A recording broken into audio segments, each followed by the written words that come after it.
Middle east में कैसे US और सऊदी अरब ने ईरान को डराया, कहां समंदर में ईरान ने ताकत दिखाई और इजराइल ने क्यों की एयर डिफेंस सिस्टम की तैनाती।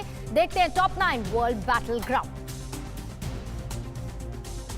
मिडिल ईस्ट में एक बार फिर अमेरिका ने अपने B-52 बॉम्बर भेजे हैं। अमेरिकी बॉम्बर के साथ सऊदी अरब के फाइटर जेट्स ने भी मिडिल ईस्ट के आसमान में उड़ान भरी। रॉयल सऊदी एयरफोर्स के F-15 ऐसे फाइटर जेट्स ने अमेरिकी बॉम्बर को एस्कॉर्ट किया।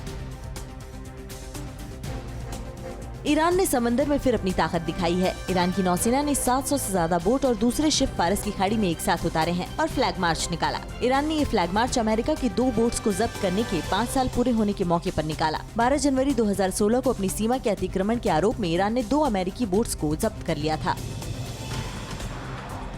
इजराइल ने अपने दक्षिणी इलाकों में एयर डिफेंस सिस्टम की तैनाती की है। इजराइल को डर है कि कासिम सुलेमानी की हत्या के बदला लेने के लिए ईरान उसे निशाना बना सकता है। अमेरिका ने बगदाद में ड्रोन अटैक में जनवरी 2020 में कासिम सुलेमानी को मार गिराया था। गाजा पट्टी में इजराइल के सुरक्षा बलों को कार धमाके के जरिए निशाना बनाने की कोशिश की गई। गाजा में इजराइल के चेक पॉइंट के करीब एक कार तेजी से आई। इजराइल के सुरक्षा बलों ने खुद को बचाया। कार में धमाका नहीं हो पाया। हमलावर मौके से फरार हो गए।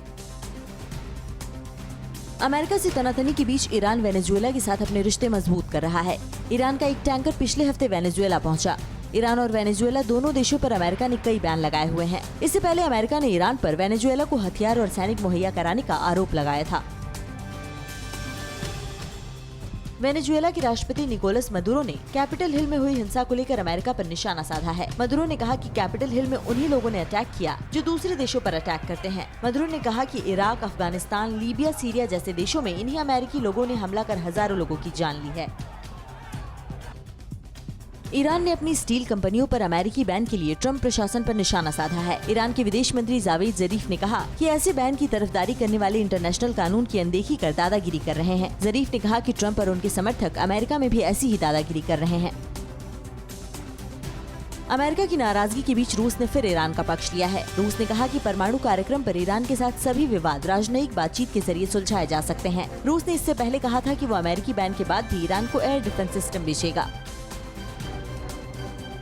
कैपिटल हिल हिंसा की जांच में जुटी एजेंसियों ने सोशल मीडिया प्लेटफॉर्म से हिंसा से जुड़ी तस्वीरों और वीडियो को सुरक्षित रखने को कहा है। जांच एजेंसियों ने सोशल मीडिया कंपनियों से कहा है कि वो हिंसा से जुड़े डेटा को संभाल कर रखें। जांच एजेंसियों ने आम लोगों से भी हिंसा में शामिल आरोपियों की पहचान में मदद मांगी है।